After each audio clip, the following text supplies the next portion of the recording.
Hi, welcome back to Open Hand Farm. Mark and I went with some friends to Windsor, Missouri to the produce auction and brought home several heads of cabbage. I have shared a lot of them, but I wanted to try some new flavors of sauerkraut.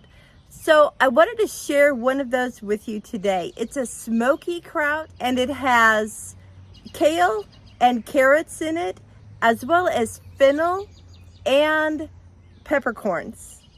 Let me show you how I put this together.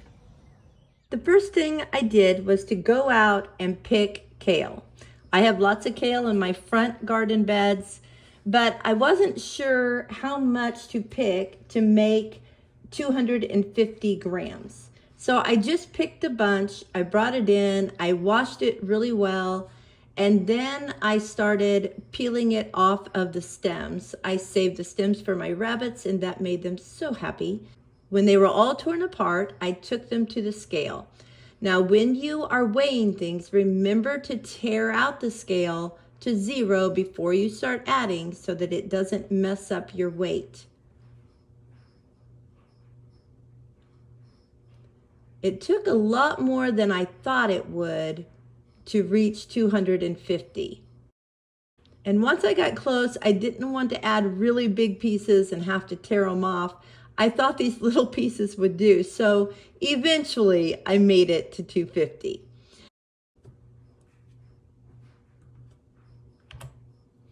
Then I took piles of it and just kind of wadded it up under my hands. And I went ahead and sliced it lengthwise first. And then I started chopping it across. And I did chop it fairly fine because some of this kale was kind of older. I wanted to make sure it had enough exposed edges to really soak in that brine and get fermented. Then after I had that, I measured out 250 grams of carrots, and then I started shredding. You want to use the wide shred, not the narrow shred. And you could, if you wanted to, just go ahead and cut these into matchstick pieces, but shredding was just easier for me today. It's starting to look really pretty with that orange and green. Now it's time to add my cabbage. The recipe calls for a cabbage that is 700 to 800 grams. This one was slightly over. I'm not going to worry about it. I did take one of my cabbage leaves and set it aside, and I'll show you what we'll do with that later. Next, I like to kind of roughly cut my cabbage and not shred it. So I'm just cutting the cabbage into fourths, and then I will take each one of these pieces and chop them separately. I'll cut them into 1, 2, 3, whatever number of pieces I feel like I need. And I just start cutting it thinly. So I'll have some pieces that are bigger than others, and that's great. I like the rougher texture. This piece has the core in it, so I will cut that out. My chickens will love that. And then I will just cut this piece into 3 pieces and keep on chopping. Now, I wanted to show you that I had already made a jar of this and tasted it, and it tasted so good. So I wanted to make another one and do a video. This is the hickory smoked salt that I used in the previous jar. The problem is I had not looked at the ingredients. I had simply read the hickory smoked salt. So this has different things in it, like sunflower oil and canola oil and meltedroxycan, I don't even know. But anyway, it's not pure salt. So that was frustrating to me. I should have read that sooner. So for this batch, I decided to use Redmond salt, and for the smoky aspect, I'm using smoked paprika. Now, you can buy smoked salt online, and here is some that I found on Amazon. So you can check that out. No matter what kind of salt we're using though, we need to figure out how much salt to use. The recipe explains that we need to use a 0.2% salt in this in order for it to ferment properly. So let me show you how it explains to do this. It's really easy. You can pull out your calculator and do it, and it's not hard at all. The first thing you need to do is weigh your vegetables. I did not have my empty bowl, so what I did is I took the weight of the vegetables and the bowl, and I subtracted the 714 grams that the bowl weighs. That was 1301. I'm going to divide that by 100, and then we will multiply by 2.2, and that will give us the amount of salt required. I'm going to round up to 29 grams of salt for this recipe. Before I add my salt though, I want to go ahead and mix up the vegetables so that when I put the salt in, they're already mixed, and it'll be easier to make sure the salt gets on everything. I'm going to add 4 grams of the smoked paprika and mix those together and then add it to the vegetables.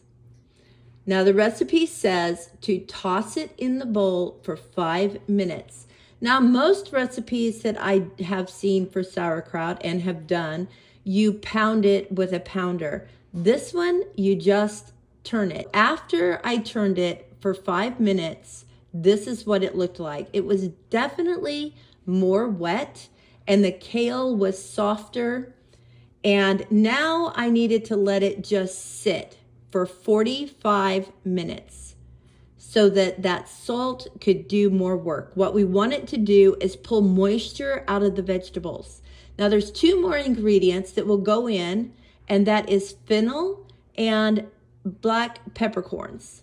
So I'm going to measure those out, and I'm going to go ahead and crush the peppercorns and fennel while I wait.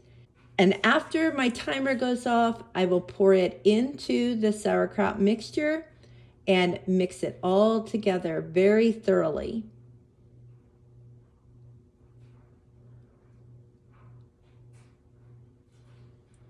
Now, because I didn't see a lot of moisture in there, I did pound it for about 3 or 4 minutes just to make sure I had some juices that would be flowing. And then I started filling my half-gallon jar.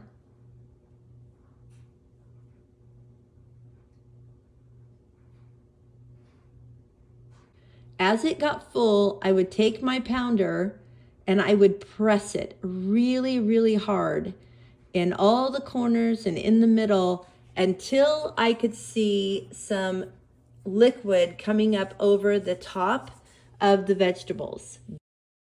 And when it got full again, I would just do the same thing. And I just continued doing this until it was done. And when it was full, I was able to press it enough to get some moisture up on top. And that is necessary. You need to have your liquid there to cover your vegetables so that they don't mold. Now I'm going to take this cabbage leaf that I saved, and I'm going to push it down on top of the vegetables to cover them up just a little bit better. And you'll see there's liquid on top of that, and that's good. Now the way I ferment is I use these little glass weights, which again, you can push that down in there and it will help hold the vegetables down. And then I have these little lids that have like baby bottle nipples on top of them that have a hole in them. And as things ferment, it will release gases, and that will allow those gases to come out very easily, and you don't have to worry about burping the jar. Now I need to label my jar. This needs to sit for 10 days and then check it. But it might need to sit for as long as 14 days if you feel like it doesn't taste fermented enough for you. So I'm putting the words check 713, so I remember to do that. But then I can see that I can let it go between 7:13 all the way up to 7:18 if I need to. So that'll give me the information I need because I can never remember. I think I will remember and then I don't. Now it's ready to just go in a cool, dark spot and ferment. I do put a bowl or plate under my jars. That way it catches any of that liquid that might come out while it is fermenting. And it leaves less mess for me to clean up on the shelf I have it sitting on. And that's how we make smoked sauerkraut. I will put the recipe in the description box. Thanks so much for coming along today. I hope that this looks like a recipe that you might enjoy. And if you try it, be sure and leave me a message as to whether or not you liked it. I did taste it before I put it in the jar and I really liked it. And I can't wait until the flavors kind of meld together. So this might be a new staple in my refrigerator. If you have a recipe that you enjoy made with cabbage, please let me know because I still have about 8 heads and I've got some ideas, but maybe you have a better one. So be sure and leave that in the comments. Give me a thumbs up, subscribe if you haven't yet, and be sure to share with a friend that likes sauerkraut. And until next time, blessings on you and yours.